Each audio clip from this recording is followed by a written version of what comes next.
Poin yang keenam itu adalah total supply, distribusi supply, dan market cap.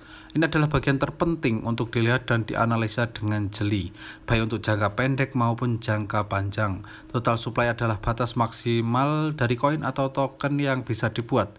Distribusi supply adalah bagaimana supply ini kemudian didistribusikan. Mekanismenya apakah melalui mining, staking, airdrop, atau locking period. Sedangkan market cap merupakan nilai pasar dari total keseluruhan total supply. Namun biasanya lebih sering ditampilkan adalah market cap dari circulating supply atau jumlah token atau koin beredar. Total supply juga bisa disebut dengan max supply. Market cap dari total supply biasanya diistilahkan dengan fully diluted market cap, yaitu estimasi market cap keseluruhan apabila semuanya dikorrelating dengan harga saat ini, seperti contohnya Bitcoin. Adalah gambar 60 Bitcoin market cap, circulating supply, dan max supply.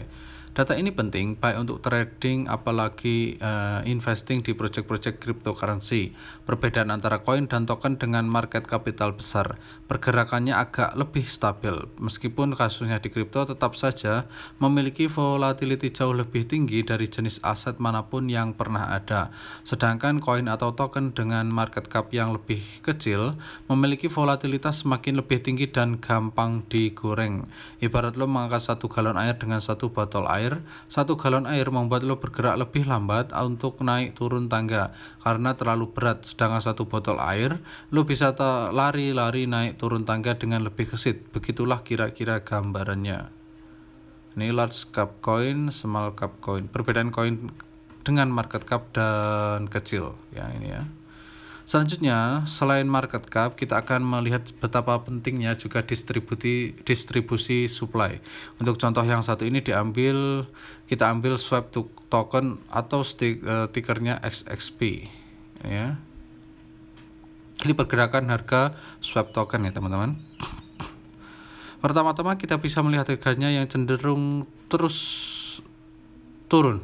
Kenaikan yang terjadi pada Juli hingga Agustus adalah dikarenakan listing di Binance karena baru diakuisisi dan digoreng habis-habisan. Sampai akhirnya harganya kembali ke value asalnya bahkan lebih jauh turun. Pertama-tama kita harus melihat total supply-nya terlebih dahulu.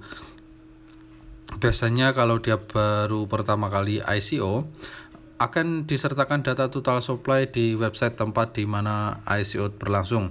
Namun untuk koin yang sudah listing di website tracker seperti coinmarketcap.com atau coingecko.com, kita bisa langsung melihat ke websitenya. Circulating supply ini XXP ini coin swap ini ada 83.936.975 XXP dan maksimal supply-nya itu ada 289 jutaan.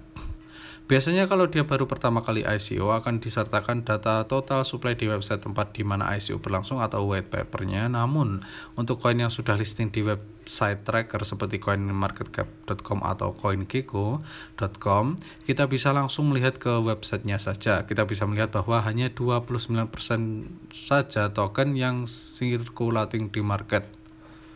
Ini jadwal rilis token XXP. Lalu kita juga bisa harus melihat kapan token yang lain didistribusikan dan bagaimana mekanismenya. Nah, pada case swap token, distribusi mekanismenya berdasarkan locking period. Berbeda dengan Bitcoin yang dengan cara mining. Perbedaannya dengan koin mining, koin yang belum dimining tidak dimiliki oleh siapapun. Jadi ketika orang ingin memiliki harus berusaha dulu. Sedangkan dengan lock period seperti pada swap token, semua token sudah dimiliki si kreator dan mereka hanya menunggu waktu perlahan-lahan ngebuang semua tokennya ke market. Berdasarkan white papernya di swap.io/whitepaper.pdf atau bisa juga lihat di research.binance.com/en/projects/swipe. Total alokasi untuk foundernya terlalu banyak.